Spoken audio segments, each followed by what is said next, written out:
Alors, votre projet, c'est quoi exactement? Vous voulez partir où? Nous, ça a toujours été la Mongolie. La Mongolie? Depuis des années, ouais. Ok, très bon choix. Alors, première question, camping, pas camping? Ah non, camping. Camping? Bien sûr, camping. Ok, donc vous partez en Mongolie, à 2 sur votre moto, en mode camping. Ce que je vous propose, vous êtes ici dans l'atelier La T3 Academy, prenez ce qui vous chante, ce que vous imaginez être utile pour votre voyage, et après on fera le tri entre l'utile et le futile. D'accord. Ok, c'est parti. Merci.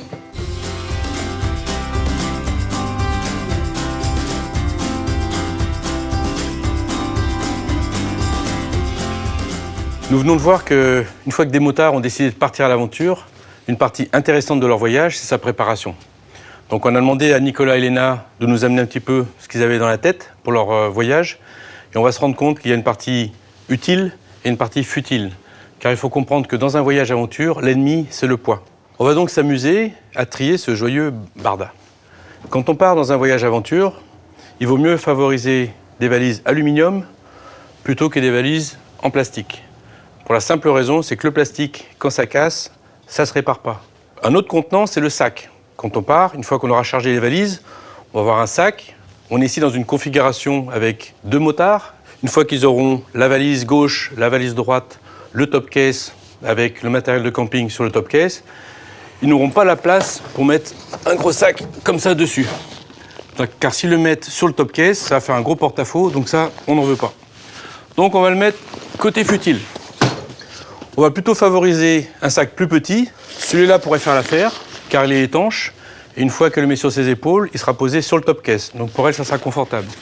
Je le mets donc dans la partie du choix utile. Ensuite, on va passer à la tente. Alors, un grand gadget qu'on aime bien, c'est la tente qui se déplie rapidement. Trop grande, on n'en veut pas, ça ne rentre pas sur la moto. Et on va favoriser une tente assez compacte, assez légère, vous voyez, c'est léger, ça ne pèse pas très lourd. On va la mettre de côté. On va vous conseiller de consacrer du matériel technique dans un côté de la moto, donc pour vraiment ce qui est la mécanique, les pièces éventuellement et du technique pour le camping. Et dans l'autre valise, on va essayer de mettre tout ce qui est personnel par rapport au motard, au niveau des vêtements et de l'équipement personnel. Nos amis nous ont amené des bidons pour mettre du carburant en cas de panne d'essence. Ça fait 10 litres, c'est un petit peu gros et c'est peut-être dangereux d'avoir ça sur la moto. Par contre, un petit bidon de 3 litres, bien fermé, bien étanche, ça fera l'affaire. Ensuite, on a du matériel pour gonfler les pneus. Ça marche très très bien. C'est une très bonne pompe et c'est un peu quand même volumineux. Pour le peu d'occasion que vous aurez de l'utiliser, on n'en veut pas. Ça aussi, c'est très très bien pour les matelas gonflables, etc.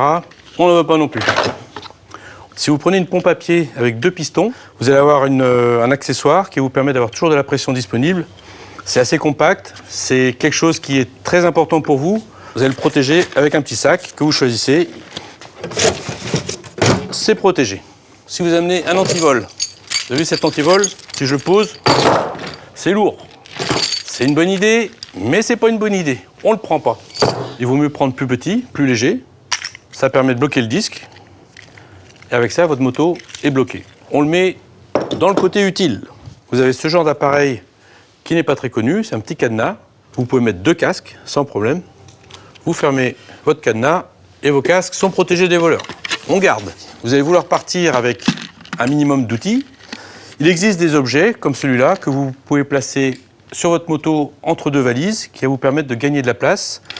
Dans une pièce comme ça, vous pouvez mettre un kit anti-crevaison avec les petits leviers qui permettent de changer le pneu. C'est pratique, ça prend pas de place et ça se met au bon endroit sur la moto. Je garde. Chaque maxitral a son outillage bien spécifique. Donc il est préférable de réfléchir à ce que votre moto représente au niveau des besoins et d'avoir une trousse à outils, vous n'avez que le strict minimum. Le petit kit grand public avec la moitié qui sert à rien, je mets de côté. Ça, on est bien content d'avoir ça pour fixer une valise peut-être qui a perdu un boulon ou quelque chose qui s'est abîmé. Vous réparez ça rapidement avec ce genre d'objet et ensuite, quand vous arrivez à l'étape, vous améliorez votre réparation. Un petit sac à dos comme ça, avec les outils bien rangés dedans, bien compact, c'est quand même bien utile. Donc, c'est quelque chose qu'on mettra dans la valise côté technique. Okay, donc, je le pose là. Quand on part à l'aventure, on se dit tous, je suis Indiana Jones. Je vais aller couper des arbres, je vais aller faire des tranchées. Alors on part avec ce genre de kit de survie. Quand vous partez en moto, c'est un peu trop. On met de côté. On n'en veut pas. Éventuellement, pourquoi pas prendre une petite pelle. Vous voyez, une petite pelle comme ça, c'est pratique, ça prend pas de place. Mais je vais vous dire une chose, j'en veux pas, car sur certaines motos, comme les Maxitrals, vous avez des garde-boue. Vous démontez le garde-boue, vous creusez avec votre garde-boue et vous n'avez pas besoin de pelle. C'est vrai que quand on part dans un mode campement, on a tendance à avoir besoin de lumière. Alors on va se dire, je vais prendre une grosse lampe torche. C'est trop lourd, le poids, c'est l'ennemi. J'en veux pas. Vous avez des lampes comme ça qui sont très bien. Il n'y a pas besoin de pile. Ça marchera toujours, à vous de choisir.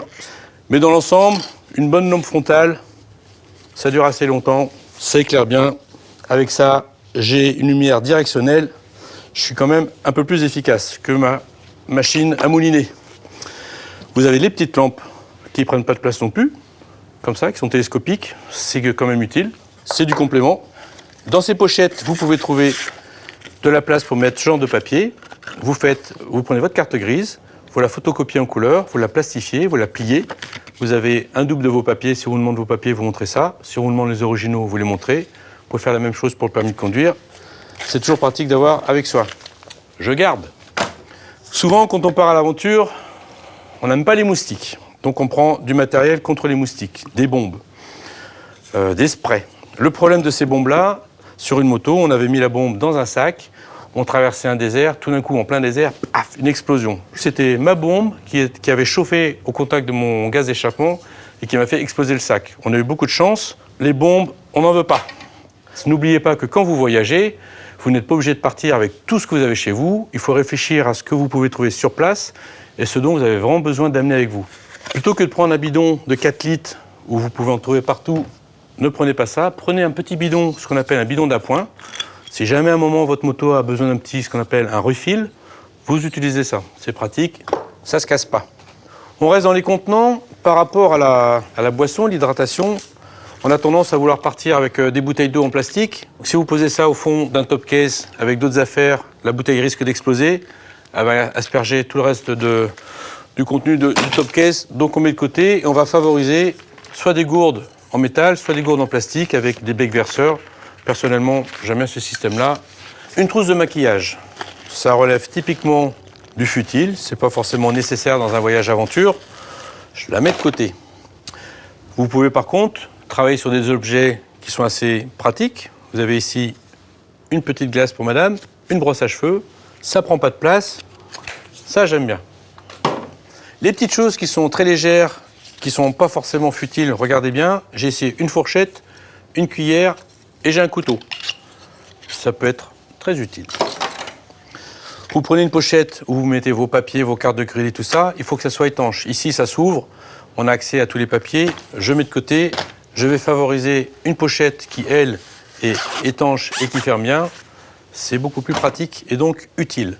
Quand on part à l'étranger, on a tendance à prendre toute la pharmacie qu'il y a dans la salle de bain, la mettre dans son sac à dos et partir sur la moto. C'est franchement pas nécessaire. Il y a des choses indispensables à prendre. Vous pouvez vous faire une liste minimum de choses à prendre pour votre pharmacie. Ça doit tenir dans une petite boîte comme ça. Le reste, la plupart du temps, vous trouvez sur place. On va prendre un contenant qui est solide, qui ne va pas se casser, qui est hermétique, que je mets ici. Ça, c'est fragile, ça peut se casser. Je ne prends pas. Si vous partez vraiment à l'aventure dans des endroits où il n'y a personne, vous avez des filtres à eau pour pouvoir filtrer votre eau afin de boire de l'eau potable. Vous avez des petits objets comme ça, qui sont légers, qui ne prennent pas de place. Par contre, ça peut vous sauver la vie. Ça s'appelle des balises de géolocalisation. Ça marche avec des piles que vous pouvez changer tous les 3 ou 4 jours. Si vous avez un problème, vous appuyez sur le bouton et on sait que vous avez un souci, on peut venir vous chercher. Quand vous partez en duo, il est pratique d'avoir ce genre d'objet que vous mettez sur le pilote, ainsi. Ici, la passagère va mettre ses mains ici dans les poignets et quand ils sont debout sur la moto, elle va pouvoir tenir le motard et en étant tous les deux en équilibre.